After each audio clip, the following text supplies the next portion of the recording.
Yes, good morning, good afternoon, good evening, wherever you are around the world. Uh, this is Dr. Godfrey Kunobwa Muwanga, a naturopathic doctor from Uganda, Kampala. Before we begin, we are going to discuss about our health, the beginning of diseases, how to treat it, how to avoid it. We shall be having series of these topics so that we can help ourselves to understand exactly what causes disease and how to avoid the disease. But before we do anything, uh, I want you to like the video. Uh, you can also send it to another person, forward it to another person so that it can go up to many people so that they may all get helped in this video.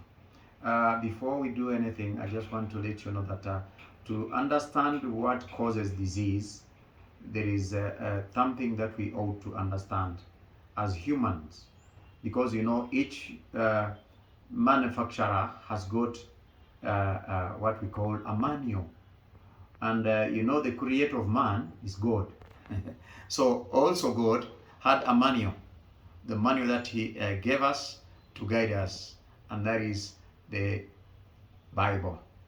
So we will pass through the five deities of the Bible, and that's when we will understand exactly what causes disease and how to avoid disease through the written word of God.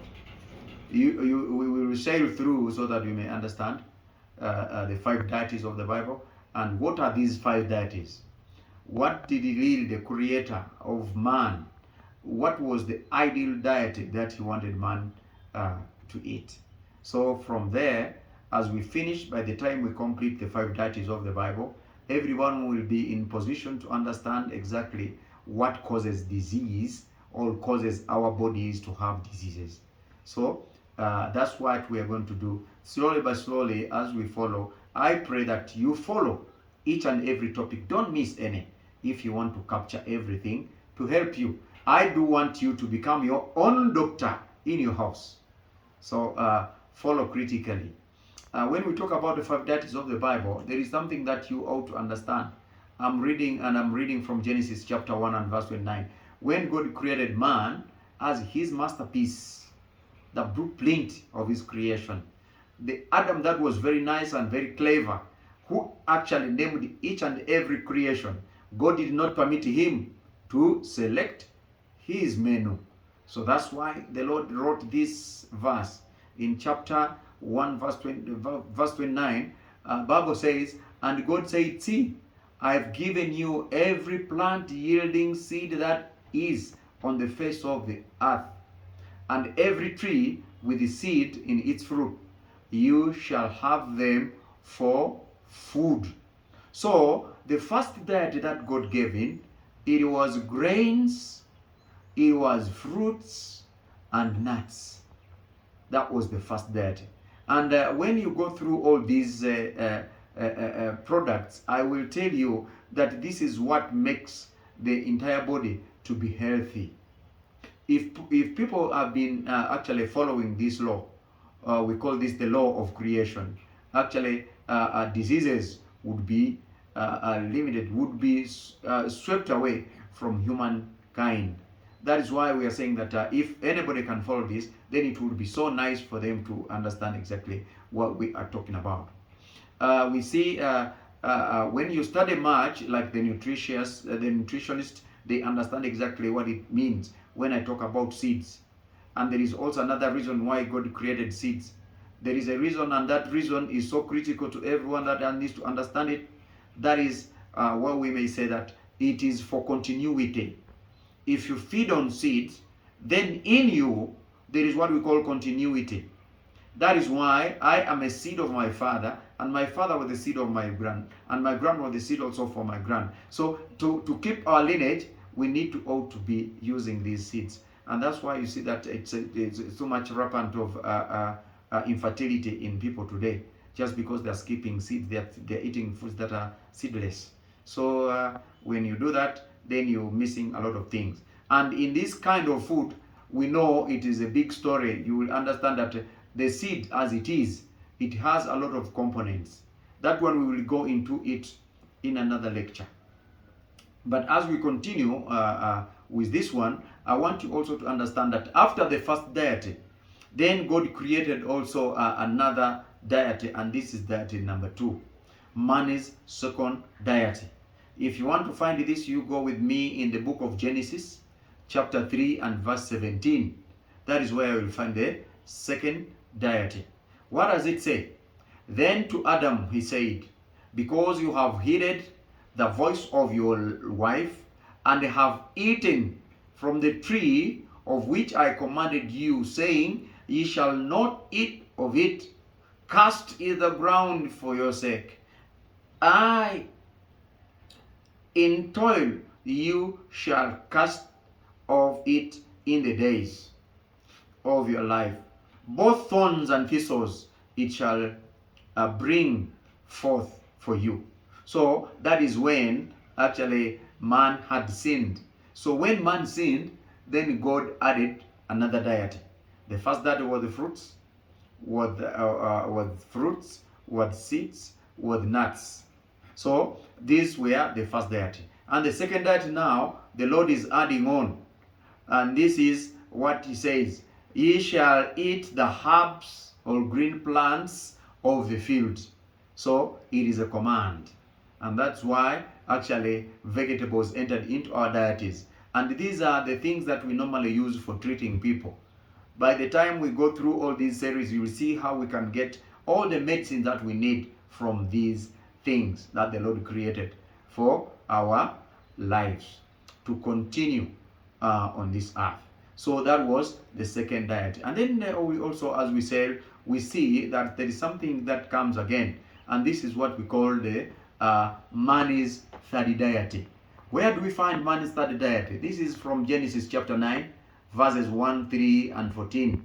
When you read through the Bible, you will find out that this is the third deity that God gave to mankind.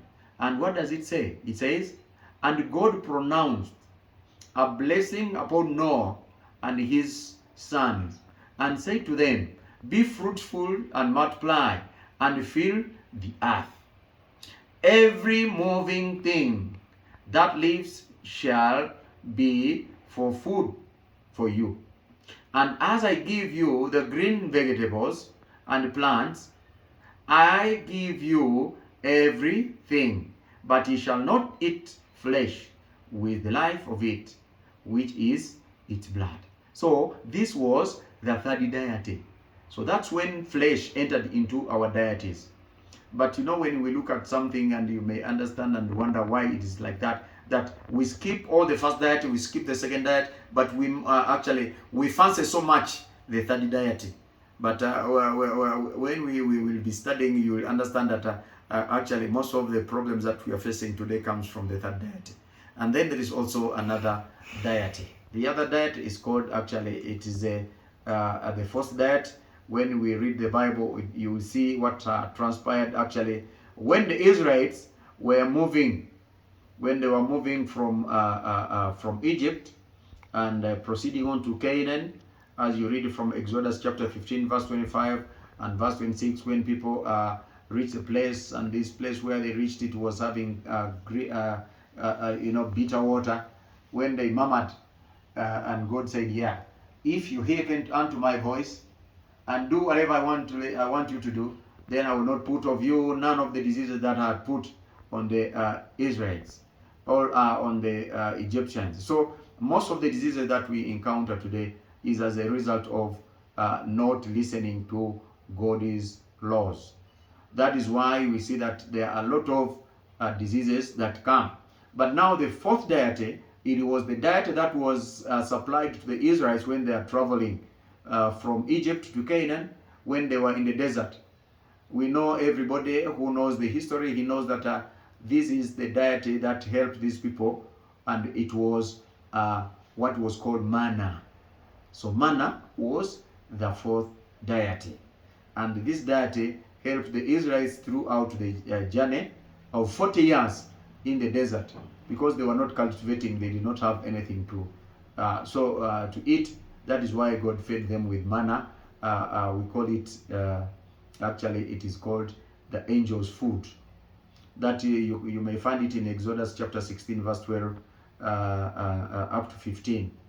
That is where you will find what happened when Moses actually was traveling with these people. And then the fifth deity, this is the deity that we shall be eating when we get to heaven.